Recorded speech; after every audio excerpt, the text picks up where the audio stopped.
ജ്യോതിഷവിദ്യയിലെ മൂന്നാം ഘട്ടമായ ഔഷധിയിലേക്ക് നമുക്ക് കിടക്കാം. ഔഷധിയിലൂടെ നമുക്ക് ഈ വാരം മാതളപ്പഴത്തിനെ കുറിച്ച് അടുത്തറിയാം. പ്യൂണിക്കേസി എന്ന സസ്യകുടുംബത്തിലെ ഒരു അംഗമാണ് മാതളം. ഏകദേശം 5 മീറ്റർ ഉയരത്തിൽ വളരുന്ന ഒരു ലഘുവൃക്ഷമാണ് മാതളം. കേരളത്തിൽ പൊതുവെ വീട്ടുമുറ്റങ്ങളിൽ ഇത് നട്ടുവളർത്താറുണ്ട്.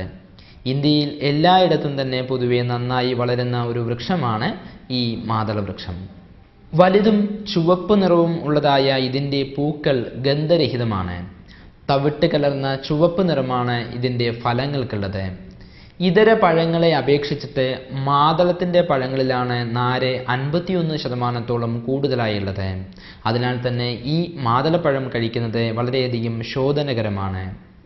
മാതളത്തിൻ്റെ പഴത്തിൽ ധാതുലവണങ്ങൾ, കൊഴുപ്പ്, അന്നജം, ഫോസ്ഫറസ്, കാൽസ്യം, ഇരുമ്പ്, ജലാംശം എന്നിവയുണ്ട്.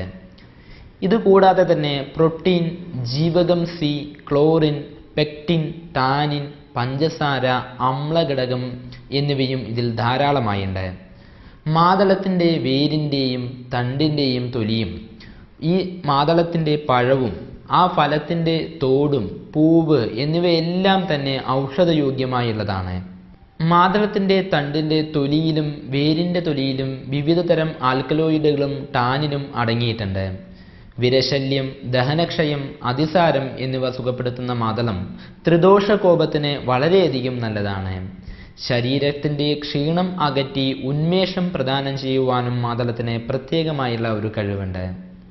രോഗപ്രതിരോധ ശേഷിയും ആയുരാരോഗ്യവും പ്രദാനം ചെയ്യുന്ന അത്ഭുത ഫലമാണ് മാതളം.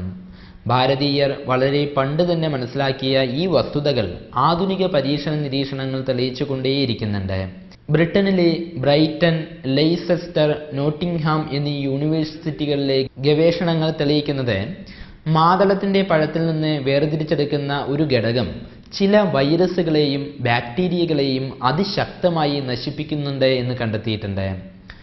നോട്ടിംഗ്ഹാം യൂണിവേഴ്സിറ്റിയിലെ professor Godson Stewart, doctor Subhash Jasim എന്നിവരുടെ പഠനങ്ങൾ എയ്ഡ്സ് രോഗകാരിയായ HIV വൈറസിനെ പോലും പ്രതികൂലമായി ബാധിക്കുന്നതായ ഘടകങ്ങൾ മാതളപ്പഴത്തിൽ ധാരാളമായി ഉണ്ടെന്നുള്ള സൂചന നൽകുന്നുണ്ട്. മാതളപ്പഴത്തിൻ്റെ നീരിൽ തേനോ ശർക്കരയോ ചേർത്ത് കഴിച്ചാൽ രക്താതിസാരത്തിന് ഉടനടി തന്നെ ഫലം ഉണ്ടാകും. 6 ഗ്രാം മാതളത്തിൻ്റെ തളിരിലയും 1 ഡൈഗ്രാം കറുപ്പും ചേർത്ത് അരച്ച് ഗുളികകളാക്കി ദിവസവും 2 നേരം കഴിക്കുന്നത് അതിശക്തമായ അതിസാരത്തിന് വളരെയധികം ഫലപ്രദമാണ്. മാതളപ്പഴത്തിൻ്റെ തൊണ്ട് മോരിൽ അരച്ചെടുത്ത് പല പ്രാവശ്യമായി കഴിക്കുന്നതും വളരെയധികം ഗുണം ചെയ്യും.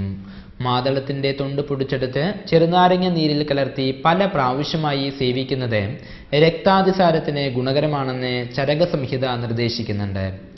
50 ഗ്രാം മാതളത്തിൻ്റെ തോട് 750 മില്ലി വെള്ളത്തിൽ കഷായം വെച്ച് അതിൽ അല്പം പകുതിയാക്കി ഗ്രാമ്പൂ പൊടിച്ചിട്ട് 30 മില്ലി വീതം 4 നേരം സേവിക്കുന്നതും ഫലപ്രദം തന്നെയാണ്. പഴകിയ അതിസാരത്തിന് ഇത് ഏറ്റവും ഗുണപ്രദമാണ്.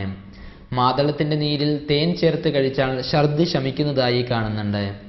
മാതളപ്പൂവിൻ്റെ നീര് മൂക്കിൽ ഇറ്റിക്കുന്നത് മൂക്കിൽ നിന്നുമുള്ളതായിരിക്കുന്ന രക്തവാർച്ച തടയാൻ ഫലപ്രദമാണ്.